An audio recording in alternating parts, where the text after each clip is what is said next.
Hey everybody, welcome back to the channel. As you can see, I still got Darth Maul out here. Let's just move him off to the side. And then I got the Mandalorian Super Commando still out on my main shelf displayed. But today we're going to talk about the Mandalorian Loyalist. Now, these just came in the mail. They were ordered back in July.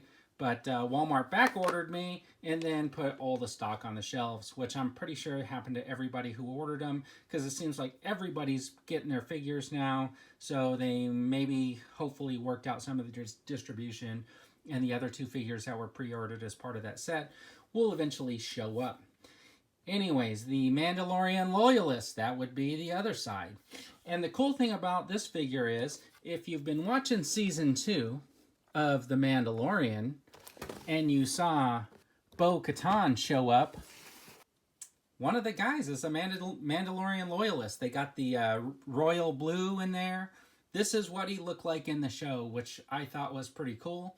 And I think that's fantastic. So here's my prediction.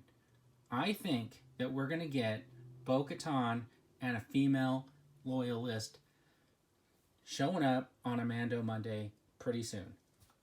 I can't say for sure, but these were released back in July, and I think they were released in a way that they weren't really spoilers, but they could have been spoilers, because we know we're supposed to see Ahsoka Tano in The Mandalorian Season 2.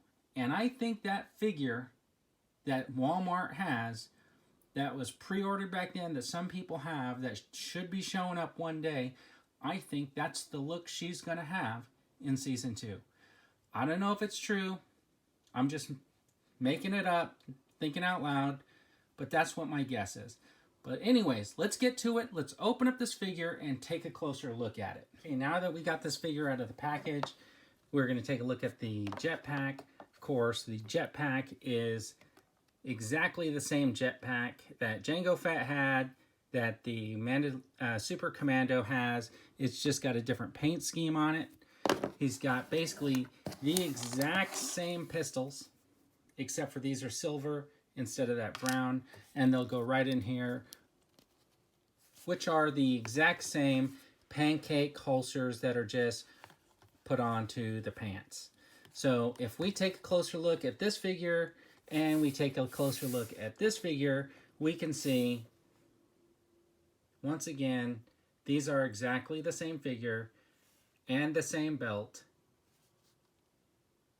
and the same pancake holster, and the same knee guards, and the same shin guards,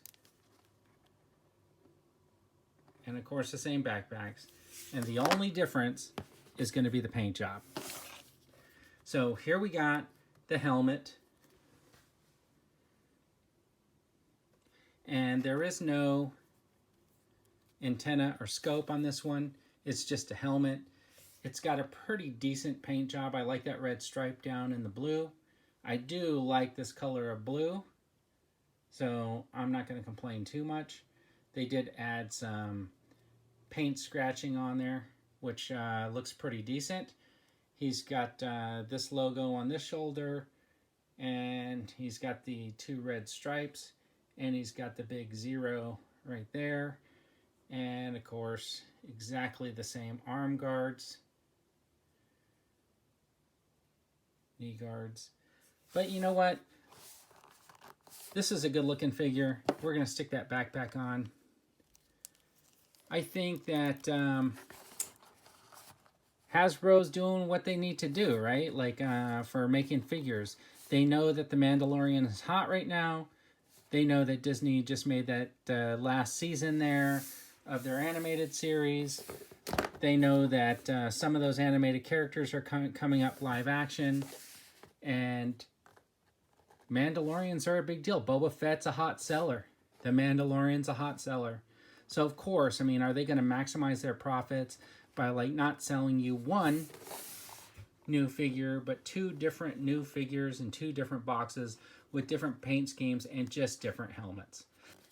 So if you looked at them side by side and you put them on your shelf and you got a shelf full of Mandalorians, I think this guy goes well. I think if you're familiar with the storyline, you're going to have the good versus the bad. I think that's fantastic. All right, so we got the Mandalorian Traditionalist or the Super Commando, and we got the Mandalorian Loyalist, which is here. And here's the box once again. So it's got some great artwork. He's looking off. So there you go. You got the Super Commando and the Loyalist next to each other. Those that followed Maul and those that wanted to stay true to the Mandalore heritage. Thanks for watching, everybody. I really appreciate it. Have a great day.